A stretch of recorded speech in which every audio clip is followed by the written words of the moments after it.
Media tentang potensi kecurangan di 9 daerah, sebut Jawa Tengah sebagai kandang banteng, tetapi sebagai kandang bansos dan parcok.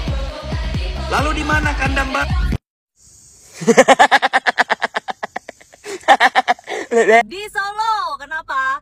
Kemarin ya paslon dari partai Banteng ini bagi-bagi gas LPG 3 kilogram ya. Padahal dewek kene sing jenenge maling, teriak maling ki wong-wong kaya iki jenenge.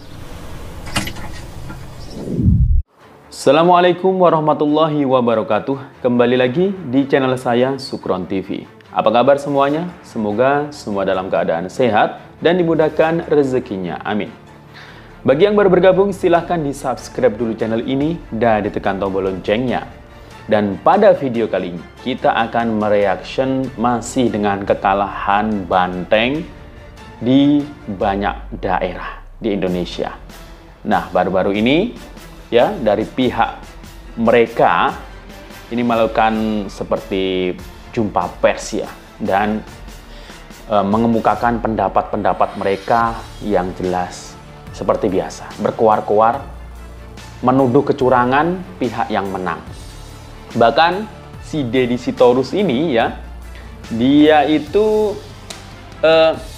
mengatakan bahwasannya Jawa Tengah bukan lagi kandang banteng, melainkan kandang bansos katanya. Wah, ini nampaknya kayak penghinaan ya terhadap warga Jawa Tengah. Nah, padahal ada bukti-bukti loh ya. Mereka sendiri yang menyebarkan bansos ketika kampanye ya, dengan gambar atau stiker Pak Andika.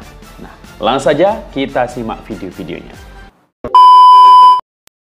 Bisa menyebut Jawa Tengah bukan sebagai kandang banteng lagi, tapi sebagai kandang bansos dan parcok. Kami memahami bahwa tidak semua Anda mengalami intimidasi, tidak semua mengalami banjir bansos dan money politik yang sangat-sangat merusak itu. Yang kami persoalkan adalah di tempat-tempat di mana hal itu dilakukan. Dan jika saudara-saudara bertanya, apakah Jawa Tengah bukan lagi kandang banteng? Ya, dalam arti pemilihan gubernur. Dari sisi suara, dibandingkan antara suara pemilu legislatif dengan hasil pemilu kada gubernur, itu 2 kali lipat. Dari 25,9% menjadi lebih dari 40%. Apakah masih kandang banteng? Yes. Pemilih kami masih tetap setia, bahkan bertambah. Tetapi sekarang rekan-rekan wartawan semua mulai hari ini bisa menyebut Jawa Tengah bukan sebagai kandang banteng lagi, tapi sebagai kandang bansos dan parcok. Lalu di mana kandang banteng, kawan-kawan? Kami dari 6 provinsi sebelumnya, data saat ini sudah memenangkan 14 provinsi. Kami memenangkan DKI Jakarta. Jadi dari Jawa Tengah, PDI Perjuangan kandangnya sekarang di ibu kota Jakarta.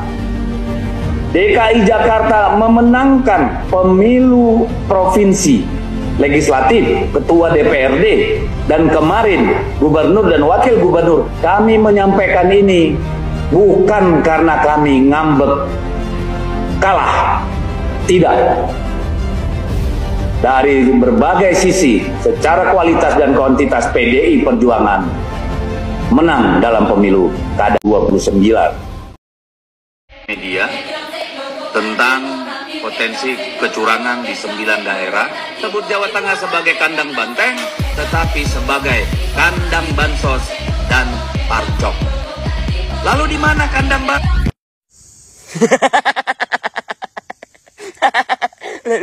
Pak Erik malah unik. Ini menem ya wala hayu anak ini aku ingin yang ngomongnya enggak nyala. bisa menyebut Jawa Tengah bukan sebagai kandang banteng lagi, tapi sebagai kandang bansos dan parcok. Kami Gue tahu banget yang dimaksud sama Deddy Sitorus ini. Di mana kandang bansos di Jawa Tengah tuh? Di Solo. Kenapa? Kemarin ya paslon dari partai Banteng ini bagi-bagi gas LPG 3 kilogram. Ya, gas melon, gas subsidi, gas pakai bansos itu dibagi-bagi ke warga supaya apa? Supaya milih dari paslonnya Banteng ini. Pertanyaan gua, kok bisa sih Dad itu gas LPG diambil banyak-banyak gitu terus dibagi-bagi ke warga supaya milih paslon dari Banteng? Kok bisa? Gimana itu? Gas LPG, gas melon 3 kilogram, bansos. Udah gitu, udah bagi-bagi gas melon, tetap aja kalah di Solo. Tumbang itu Banteng. Yang menang adalah Respati Ardi. Aduh, sedih banget. Udah pakai bansos masih aja kalah. Dad. Media tentang potensi kecurangan di 9 daerah. Bukan curang. Kami ini nih orang PDI udah muak melihat di medsos itu elit-elit politik itu yang di atas itu ngomongnya nggak karu-karuan. Hasto itu nyungsep PDI Jawa Tengah.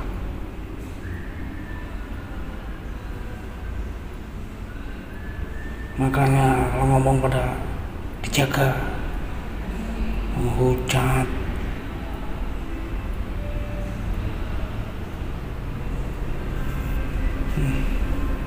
sebel.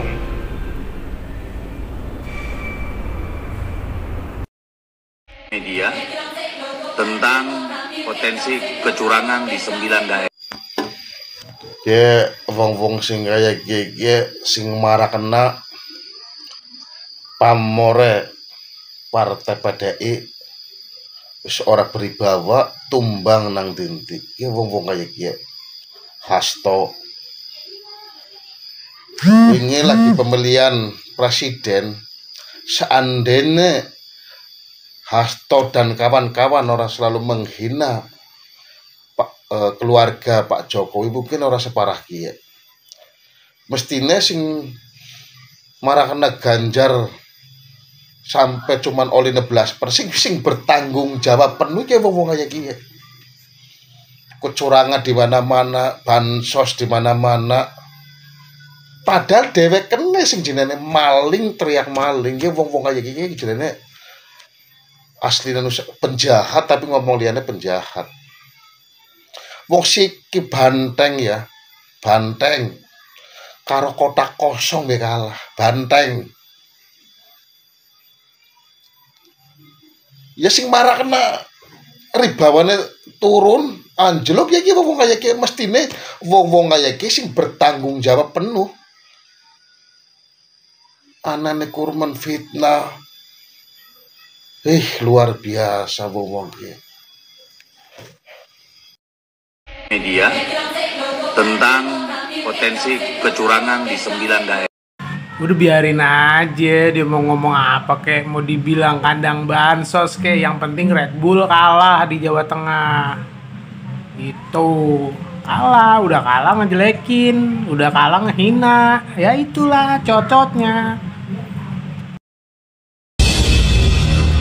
Jokowi berhasil menghipnotis anak bangsa. Segala cara sudah digunakan oleh partai PDIP untuk membuat partai itu mendapatkan suara dan mendapatkan simpati masyarakat. Ya salah satunya dengan menjelekkan dan merendahkan Pak Jokowi. Tetapi kenyataannya tidak berhasil dan gagal total. Buktinya banyak kader yang berkontestasi di pilkada serentak di daerah yang sedang menyelenggarakan pilkada serentak hancur lebur dan nyungsep. Ternyata slogan yang saya katakan beberapa bulan terakhir, ayo tenggelamkan partai PDIP, sudah didengarkan oleh teman-teman di seluruh Indonesia. Sangat luar biasa. Kita harus memberikan peringatan keras dan perhitungan yang keras kepada partai PDIP supaya mereka tidak main-main sama rakyat di Indonesia, supaya mereka diberitahu bahwa pemegang kedaulatan tertinggi di negara ini adalah rakyat. Jikalau rakyat sudah berkendak, jikalau rakyat sudah melawan, maka partai PDIP bakalan nyungsep. Terbukti nyungsep, termasuk di Sumatera Selatan, yang dimana jagoan dari partai PDIP yaitu Edi Santana Putra hancur lebur, yang hanya mendapatkan 17%. Lalu Edi Rahmayadi, kader dari partai PDIP yang melawan Pak Bobi, kalah telak juga. Saya senang banget melihat berita ini. Dan sekarang kita berdoa teman-teman, 2 putaran di Jakarta. Semoga Pak Ridwan Kamil bisa membalikan keadaan dan kita bisa membersihkan negara ini dari pengaruh banteng. Karena partai PDIP sangat tidak dibutuhkan di negara ini lagi. Karena partai PDIP tidak pernah memberikan dampak yang baik untuk negara ini. Kita sudah tahu apa yang terjadi dari partai PDIP selama ini. Terima kasih. Di mana sisi gelap demokrasi ini digerakkan oleh suatu ambisi kekuasaan yang tidak pernah berhenti, yang merupakan perpaduan dari 3 aspek.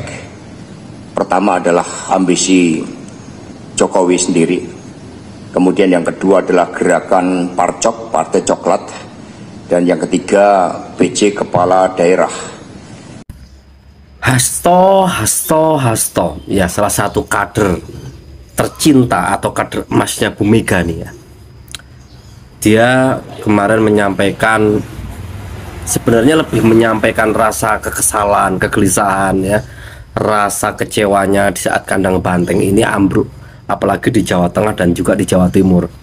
Lagi-lagi nama seorang Jokowi disebut-sebut sebagai orang yang mengacaukan kemenangan PDI Perjuangan di Pulau Jawa, khususnya Jawa Timur dan juga Jawa Tengah. Kok lah iya gitu loh, Bapak Jokowi ini selalu disangkut pautkan, selalu diisukan, selalu difitnah. Sepertinya mereka itu kader-kader PDI Perjuangan itu nggak ada kerjaannya selain menyerang seorang Jokowi. Tapi ya memang sih, namanya seorang Bapak Jokowi itu adalah mantan presiden yang saat ini masih dicintai dan dipercaya. Ya maklum saja kalau mereka sampai saat ini kepanasan. Konten ini adalah surat terbuka untuk Pak Hasto Kristianto dan kawan-kawan ya, termasuk Deddy Sitorus, yang menggaungkan tentang Parcok, Partai Coklat, yang didefinisikan atau dipersepsikan atau diasosiasikan itu adalah institusi Polri, di mana katanya institusi Polri telah membuat kekalahan ajang pilkada ya di berbagai provinsi ya, khususnya kandidat yang dimajukan oleh PDIP itu kalah akibat Parcok ini gitu ya. Nah, saya pengen tahu Mas Hasto, Pak Hasto yang baik hati, Pak Deddy Sitorus ya, Parcok itu apa? Partai Coklat. Saya juga baru dengar tentang itu Mas, sebagai masyarakat awam. Dan asosiasi itu sekarang kita jadi mengerti bahwa ini adalah institusi Polri. Apa benar Polri melakukan itu? Kalau benar, tolong tunjukkan bukti-buktinya, data-datanya yang konkret. Lalu lakukanlah upaya hukum. Negara ini kan negara hukum. Tidak ada kata Pak Prabowo yang kebal hukum di negeri ini. Nah, apalagi ini institusi gitu ya. Lakukan, jangan hanya menebar wacana-wacana atau narasi-narasi yang atau framing yang membuat kita bingung. Seakan-akan kita nih sebagai pemilih kemarin di pilkada itu nggak ada artinya. Kemenangan kita di Banten, di Lampung, Sumatera Utara, ya, di Jawa Tengah, Jawa Timur itu nggak ada gunanya pilihan kita, karena rasanya ini kata PDIP, kata Pak Hasto, ini karena Parcok, Partai Coklat gitu. Oke, itu tolong ditanggapi ya untuk orang-orang PDIP, Pak Hasto khususnya. Yang kedua, ini juga surat terbuka untuk institusi Polri. Ya. Kenapa Polri diam aja dengan masalah ini? Ini kan pencemaran nama baik. Jadi persepsi kita ketika Polri diam tentang masalah ini, dibilang Parcok bermain ya, diam, berarti itu benar nyatanya. Apakah itu sebuah kebenaran? Seharusnya Polri juga melakukan upaya dong handling objection dalam hal ini, melakukan upaya hukum terhadap oknum atau orang-orang yang sudah menggaungkan masalah parcok ini gitu loh. Bapak Sigit Listio ya, itu kita mau dengar itu, kita nggak mau ini jadi kisruh dan suara kita rasanya tidak ada artinya, seakan-akan pilkada ini permainan elit jatuhnya gitu ya. Jadi ini surat terbuka ini tolong ditanggapi dan semoga Pak Prabowo juga melakukan upaya-upaya terhadap hal ini. Mereka ini Bang tidak belajar dari kekalahan Pilpres kemarin. Ini bodohnya mereka. Nah, mereka jelekin terus saja Pak Jokowi, Pak Prabowo dan Mas Gibran. Harusnya mereka berkaca bahwa kunci kekalahan Ganjar ini ya Hasto. Karena dia dan kawan-kawannya sering menarasikan fitnahan, ya kan? Terus merendahkan keluarga Pak Jokowi dan Pak Prabowo juga, gitu loh.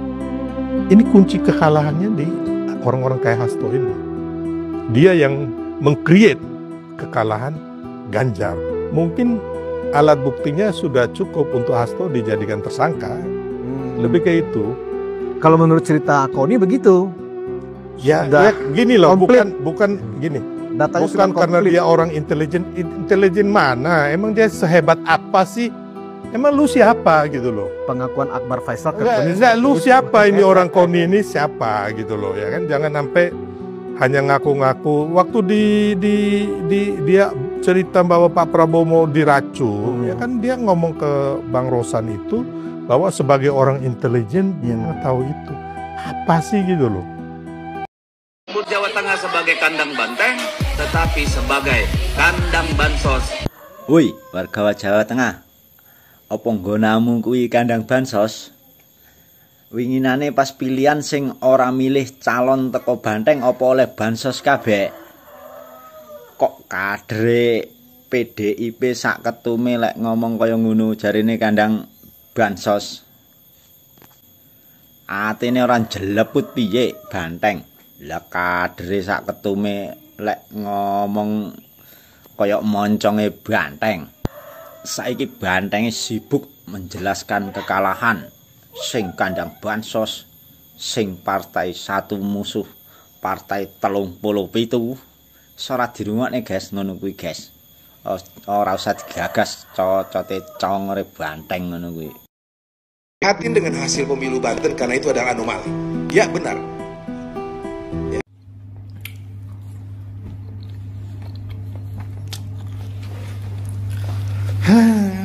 Lagi-lagi PDIP Ibu Airin ketika jadi tim pemenangan Prabowo Gibran itu masih di Golkar. Itu dulu yang harus dipahami. Ibu Airin ketika jadi tim pemenangan Prabowo Gibran masih jadi kader Golkar. Sekarang Ibu Airin maju jadi calon gubernur Banten, diusung PDIP. Udah, walaupun Golkar ikut mengusung tapi partai utamanya PDIP. Ingat nggak waktu konferensi kemarin sama Ibu Banteng yang sambil berteriak-teriak, Airin keluarkan suaramu, jangan takut gitu ya. Nah itu masalahnya bos.